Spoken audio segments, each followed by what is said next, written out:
So retailer Pick n Pay has received a backlash for featuring American rapper William Leonard Roberts. Guess some people didn't know that is his name. This is now popularly known as Rick Ross in its latest promotional advert.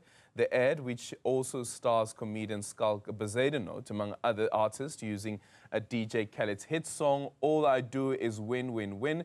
Social media users have expressed their disapproval at the retailer's decision to feature an international artist, particularly one who is not known to have any connection to the brand or the country. Many have questioned this, especially in light of the reported closure of 32 supermarkets. Let's now speak to the CEO of the Lurries, Pritesh Shurash.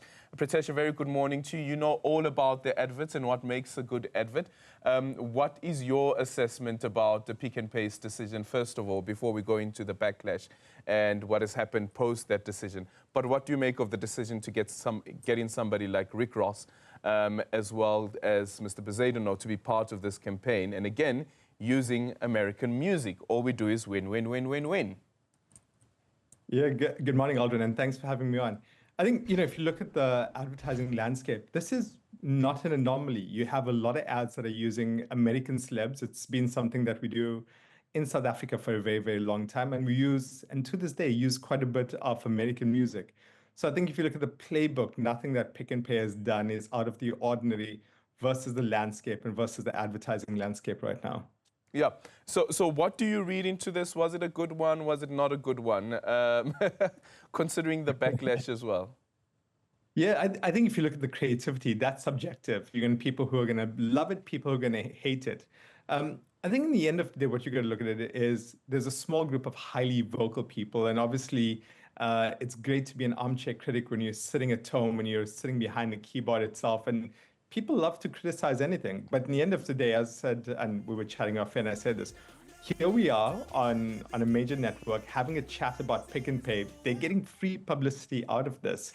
So essentially, in the end of the day, from a brand perspective, what they're trying to get out of this is the talkability, getting people to keep Pick n Pay top of mind. And it seems to be delivering that in that space. There might be some negativity around it, but for a lot of people, it's still Pick n Pay, Rick Ross, top of mind, and that's helping them quite a bit. Yeah. Does that, though, help with getting the feet into the stores? Because the other issue is whether the advert has the ability to attract the type of customers, at least that Pick n Pay is targeting. And amongst those customers are the people that are complaining online. Yeah. I mean, if you look at the sales funnel and how it works is, right up, you want to get awareness. And that's what Pick n Pay is generating to this. They're getting a lot of awareness. And there's going to be awareness from a positive perspective and a negative perspective. But essentially, what they're getting is awareness. But ultimately, what happens is I'm very curious to see what comes after this, because essentially all of the other communication that's coming out of Pick n Pay is going to have a huge lens on it. I can guarantee you that even as consumers, those who are complaining about it, they're very curious to see what's the next part of this. Is there another Rick Ross leg to this? Is there something else that comes to it? But essentially, that awareness means there's already eyeballs waiting to see what's happening from Pick n Pay. And that, if Pick n Pay is going to do all of the pricing, the kind of things that attract people in store, is likely to then get people and feet into store. Yeah. I guess with this move as well, what they've been able to do is also lower their cost to engagement. Just taking into consideration the number of people that they would have been able to reach through this particular campaign, people who wouldn't ordinarily be watching a Pick n Pay ad, but now are watching because of us having this conversation and people on social media also having this conversation. Yeah, absolutely. I mean, and again, there's obviously an argument to be made in terms of the creative and things that would have appealed to consumers a lot more.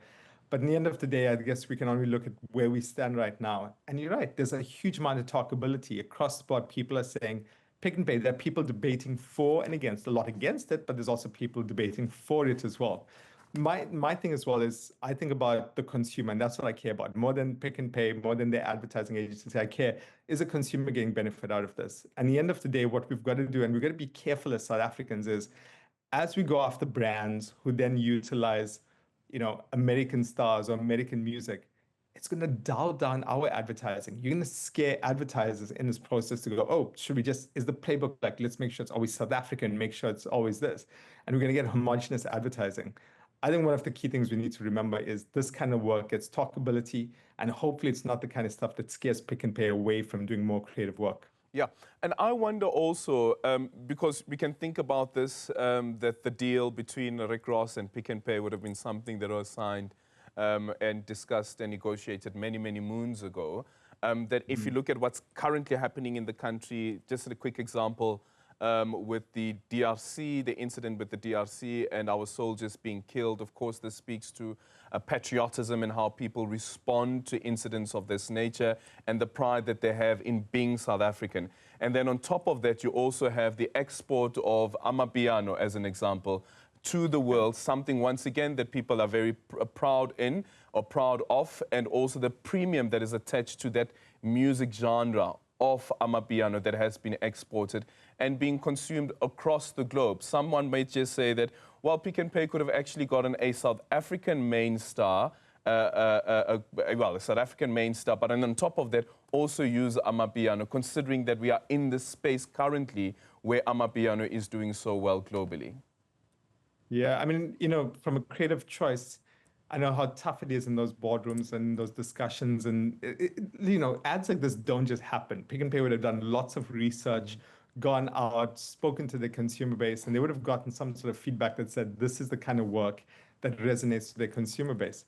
And that's the other thing we've got to see is, you know, what we don't understand right now is whether the people complaining are Pick and Pay consumers who are being turned off the brand, or people who are just not Pick and Pay consumers who would have never touched the brand anyway, and therefore they're complaining, and existing Pick and Pay consumers maybe love this. See, these are kind of the factors we don't really know right now. So essentially, the creative choices that they made would have been informed by some sort of research that are out there. I'd hope that the research I had was sound and robust research, and I hope that in some way that as they go forward, that they'll also listen to what the Pick and Pay consumer is looking for. And maybe it will be an Amapiano ad, maybe it will be a South African star who's leading the actual creative itself. But again, in the day, I'm very curious to see if this campaign actually starts pushing up some of their sales. Yeah, and then for me, once again, it goes back to the timing issue. You get Rick Ross, you get the American music as well, and there the ad is out. So immediately people start thinking how much was paid for somebody like Rick Ross. The estimation is millions of rands that would have been paid to secure a megastar like Rick Ross to be part of this campaign. And then on the other end, the group then announces that it'll be closing down around 32 stores, which of course means that some people will be losing their businesses. Pick and Pay has come out to say that at least 80% of the people who would be coming from these 32 stores, more than 80% of the staff are redeployed within the group or voluntarily elect early retirement or retrenchment. People look at that and say, but is this a bit insensitive considering that you're closing down these 32 stores? Yeah, I think, you know, it's easy to look at the 32 stores, but what we should be focusing on is the stores that are open. And again, you know, I have no connection to Pick and Pay whatsoever. I don't even know the agency who's done this. So I don't even know the marketing team at Pick and Pay. So just as a consumer, I look at it and go, and as a business person, what they need to be doing is taking care of the stores that are open currently and ensuring that those are where they're driving feet right now. So while they optimize their business and close the 32 stores, they have, I think, hundreds of stores, other stores that are open right now as well. And their obligation are to those hundreds of stores itself. And if you look at the campaigns like this that they put together, it's to ensure the longevity and sustainability of those stores. So what people should also consider is that as a business, their goal is to optimize the business, grow profit, grow revenue, and also take care of the people who work in all of those stores. And this is why they try campaigns such as this. I'm glad they tried something. I'm glad they're being creative. I'm glad they're actually making an effort, because they easily could have just given you a really boring ad that said, by the way, here's these biscuits, here's these rusks, here's this oil, here's the price, and you would have just gone on that. But they're trying to build their brand, which is something I appreciate. Yeah. And something that got us talking as well. Finally, in conclusion, you say it is all about what's going to happen next. Many people will be looking into what Pick and Pay's next move is going to be. Absolutely. And again, like I said, I don't know the Pick and Pay marketing team, but what I would employ is don't let this scare you. I think sometimes brands have a hit and miss when it comes to creativity when it's out there.